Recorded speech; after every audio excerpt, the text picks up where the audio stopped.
Okay, let's do the work energy principle for further maths, the mechanics module for Edexcel.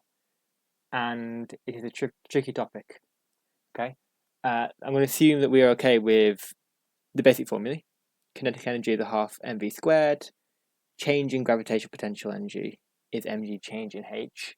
Bear in mind there is no such thing as absolute potential energy. Okay, it's how much your potential energy changes from A to B depending on your change in height. And the work done being force times distance. And the work energy principle is that the work done is the change in energy. And I just think it's much more helpful to think of it as work done being the loss or gain. So work done equals total either loss or gain in energy, depending on whether you are putting energy into that system or out of that system. Okay. So let's do like an example. Most basic example is when there's no external forces. No external forces meaning no friction, air resistance, or anything. In this case, there's no work done. Energy is conserved. There's no loss or gain in energy. The only force in this setup would be gravity, and that's not an external force because that's sort of dealt with in this term over here, potential energy, but no other forces other than gravity. So, I don't know, maybe you drop a ball from rest, and you want to know how fast it goes after some meters, right? D meters.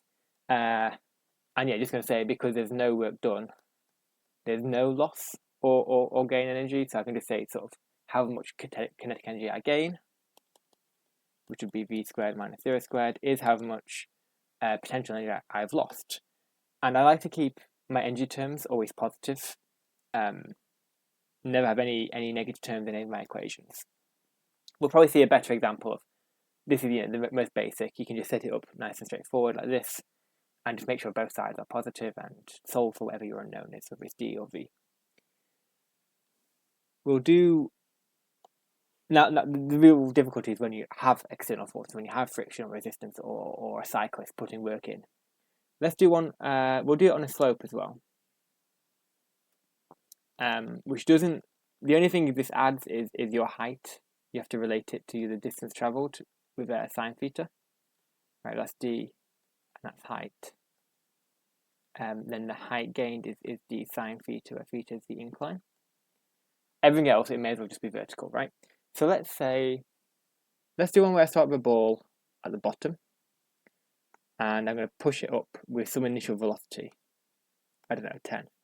And I want to know how far until it comes to a stop at the top. And the question is, what's D? Or any unknown, doesn't matter what the unknown is. The first step is to ask yourself, okay, in this system, by the way, we'll have friction. We'll say there's total resistance.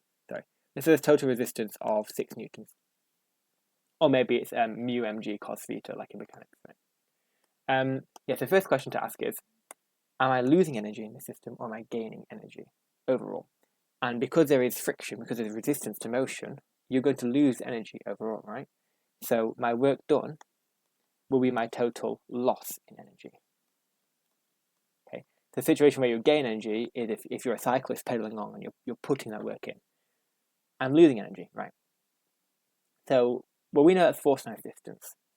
So 6 newtons is what's causing me to lose energy, and that's going across a distance of d. And how do I calculate my loss in energy? And the way I think about this, you can either think it like numerically, or I actually quite like to think about it in terms of like maybe like money, right?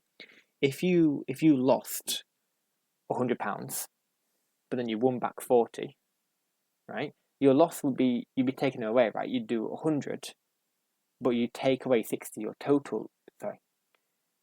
If you, I think I got my numbers mixed up. If you lost £100, but you won back £40, your total loss is £60, right? You're doing sort of the 100, take away whatever I said, the 60 or the 40, because that's what you're gaining. So you're sort of subtracting that to get your overall loss. If you, in this case, you're sort of spending kinetic energy, right? You're spending a certain number of joules of kinetic energy. You're gaining back some potential energy. You're moving upwards. And if you spent 500 joules and you got back 100 joules, overall you've only lost 400 joules. So for my loss, because I can tell I'm losing kinetic energy, that's going to be sort of a positive term on the right hand side. And because I'm gaining potential energy, that'll be a negative term. I'll be taking away my gain in potential. I should write this as loss in KE, take away the gain in potential energy. And it's the whole thing, right? Every term in here will be a positive number. And I'm just dealing with everything by whether I subtract this term or add it on. So overall, this will be a negative term. But what I'm saying is the energy bits themselves will always be positive. And again, total loss will be how much kinetic energy I lose, and I'll have to take away how much potential energy I gain because I want my overall loss. So 60 equals how much kinetic energy do I lose? Again, I want a positive term, positive amount of energy that I lose. So I will do a half m. I will do, I guess, the bigger number squared to take away 0 squared. And how much gain in potential energy? Again, I'll keep this positive to mgh, which is d sine theta. And then solving is fine, right? It's setting up the equation is difficult. You solve whatever your unknown was. Let's just do, I think the best way is to see more examples and you'll see what I'm saying. Same situation, same h, same everything, but I've got a ball and I'm rolling it down the hill. Rolling it down the hill. Maybe I actually project it down the hill. It starts off with some speed, but I want to know, maybe it picks up some speed, it gets down to a speed of 10, I don't know how far has it gone again. Okay? And there's friction, which will be, let's say, 7 newtons, doesn't matter, right? Again, work done. Again, am I gaining or losing energy? I'm losing energy. There's friction. That's taking energy away from my system. So I need to calculate how much energy I've lost, which means I will add on any losses and I will take away any gains. Just like I did here. I added on my loss, but I took away my gain because I wanted my overall loss. Work done is 70, force times distance. Total loss. So what energy have I lost here? Well, in this case, I've actually lost potential energy. So loss in GPE. And I've gained back some kinetic energy. So again, each one of these little amounts of energy will be a positive number. I'm just subtracting one of them. Loss in GPE is change in GPE, it's mg change in h, which is d sine theta. And gain in kinetic energy, I want to be a positive number, so I will do my 10 squared, my bigger velocity, take away my 5 squared. And then whatever your unknown is, this will get you the correct answer. I'm going to show quite a lot of situations. My point is, you might not find this most simple, but I find it's a way you can explain every single case with one way of doing it. You could have one where, let's see. Okay, you've got a ball on a slope. It starts off with some velocity moving downwards, but actually there's so much friction on this plane. Let's say it's 100 newtons, right? That actually that's enough to stop the ball, and it comes to a stop as I move down. Obviously, if I project it up, it will come to a stop. But if you move it down, it could either come to a stop or speed up, depending on. Essentially, is friction stronger than the gravity force pulling it down? Okay, exact same as before, theta and the distance between and whatever. So there is friction. Overall, I am losing energy in the system. However, it's a little bit different because I'm losing both kinetic energy and potential energy, aren't I? Right, in this setup. So force times distance is my total loss. Well, I'm going to add up. If I want how much energy I've lost overall, I need to add up how much potential energy I've lost to how much kinetic energy I've lost. Right? I'm adding these together rather than subtracting because none of them are being gained.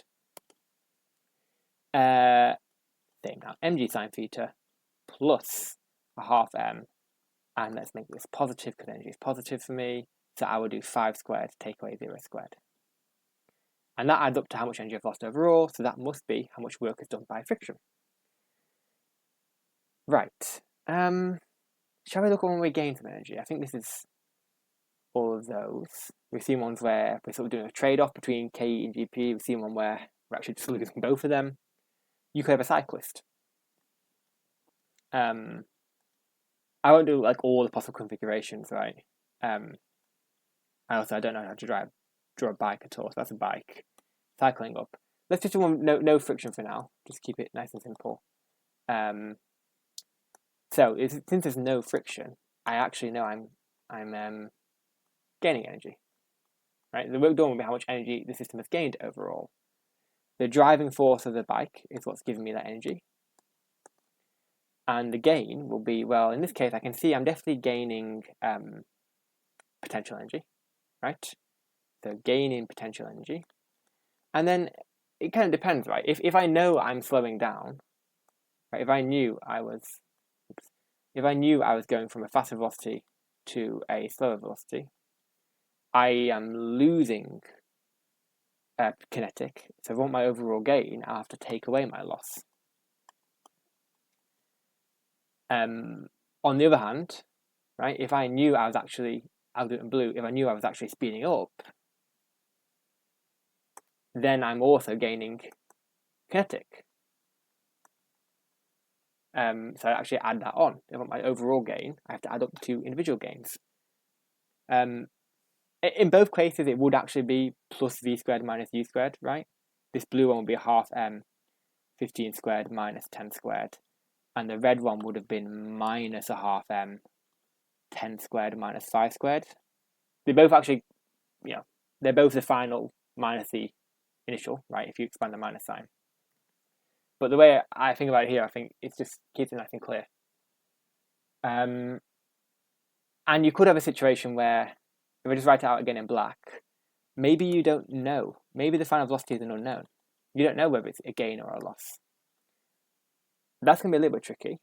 But in that case, you should know enough information in the question. You would know your force times your distance. You might also know, this is a gain, right? Then the question is, if you knew that the work done was 100 joules, and you knew you had gained 60 joules of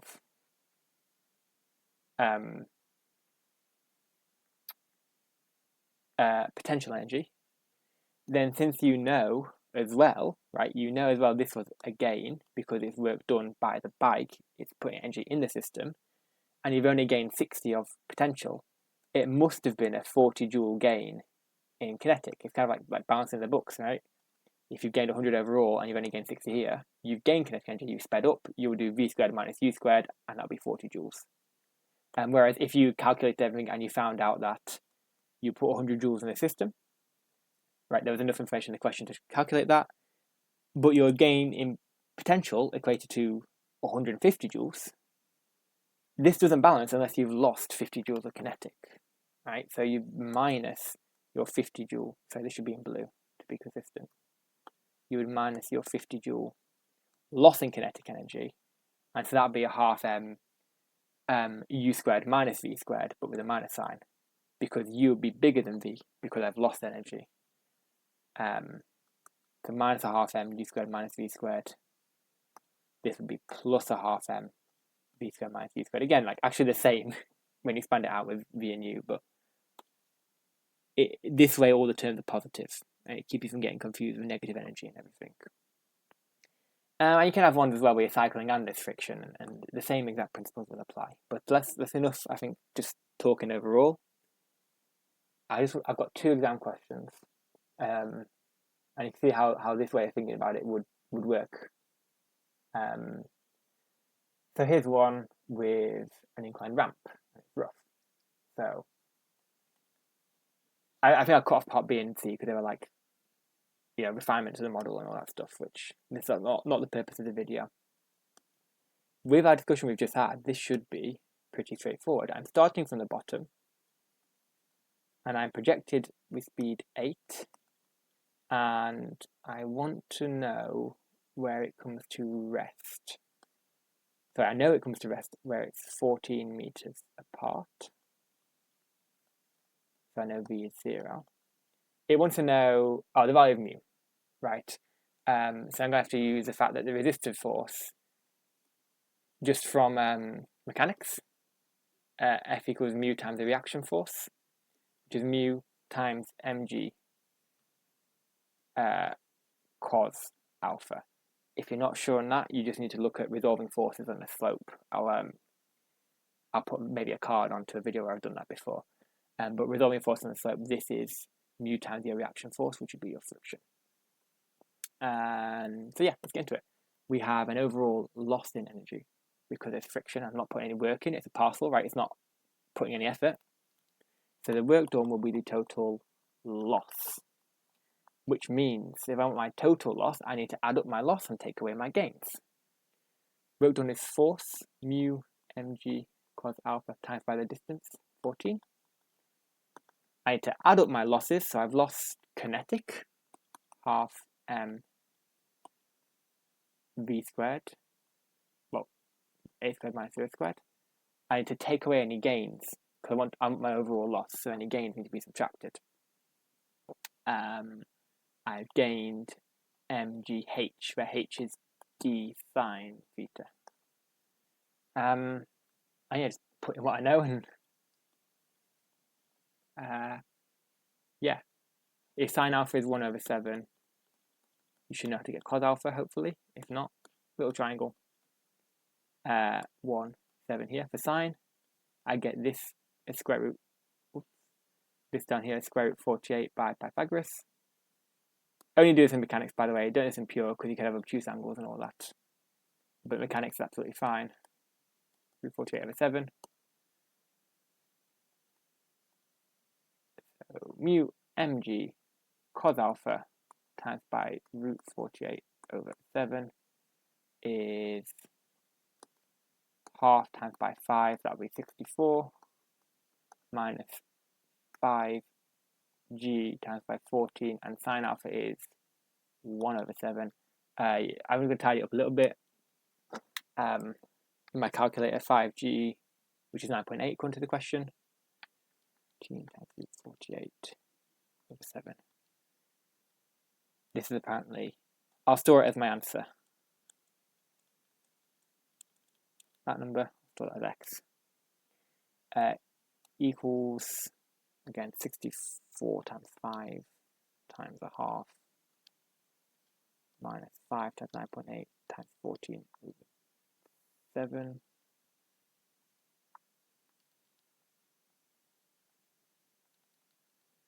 Is 62. Mu is, if I do 62 divided by what my stored answer was,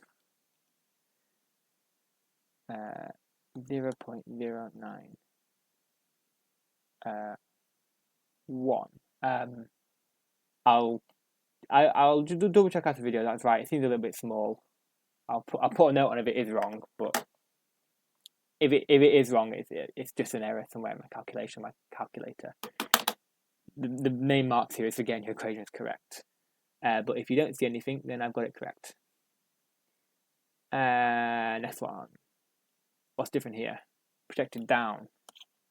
Again, most exam questions are pretty simple, where there's a trade-off between potential and kinetic. Just watch out for those ones where, you know, like this, where I was losing both kinds of energy, and you have to add them together.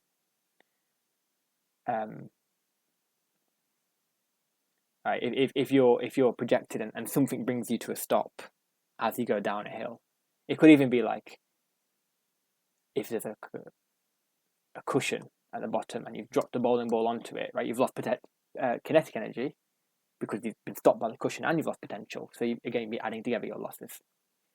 But here, yeah, projected with speed 5 going down. Use the working interval to find the speed when it is moved 8. Now this is going to be an interesting one, because I don't know whether I'm speeding up as I go down the slope or slowing down, because there is resistance. Okay, right? The resistance is a 5th mg. We don't know m. I'm assuming it will cancel out. So my work done, I don't know whether it's, sorry, I do know whether it's total, right? I know it's a loss. I know because it's friction, I've lost energy. Yes. Okay, so force times distance, 1/5 mg times by the distance of 8 is my loss. So I need to add on my loss and take away my gains. I've definitely lost GPE, right? So M, G, and H will be d sine theta. And then it's kind of like a plus or minus or whatever. I don't know whether I've lost kinetic, in which case I would add it on, or gain kinetic, in which case I'd subtract it. So let's look numerically. This is 8/5 mg. This is, well, sine alpha is 3/5. So this is 24/5 mg, if you calculate that. So overall I've lost 8/5 mg of energy, but I've already lost a lot more than that in potential. I must have gained kinetic energy, right? To make this equation balance, I'm subtracting my gain in kinetic energy, which would be, sorry, how do I know? Again, I know, I should make that a bit more clear. I know I'm subtracting because to make this equation true, this number is bigger than this number, I'm subtracting an amount of energy, right? Because I'm subtracting, this must be a gain in energy, because overall, remember, I'm counting up my loss. So if I added, it would be adding up my loss, subtracting my gain. Also, you can think about it another way, right? You could just think more simply, if I've lost this much energy overall, and I've lost actually a lot more potential, I must have gained back some kinetic to make it balance out. However you want to think about it. The whole point of me thinking this through is whether I know to do a half m u squared minus 25 or a half m 25 minus u squared. Because I know I'm speeding up, because my energy lost from potential is already more than the total energy lost, right? So because I'm speeding up, I know I'm doing u squared take away 25. And this will make my equation balance out. And 8 minus 24 is minus 16. Equals minus 1/2 m u squared minus 25. And just finishing this up, I guess I get 32g equals u squared minus 25. U will be a positive number here.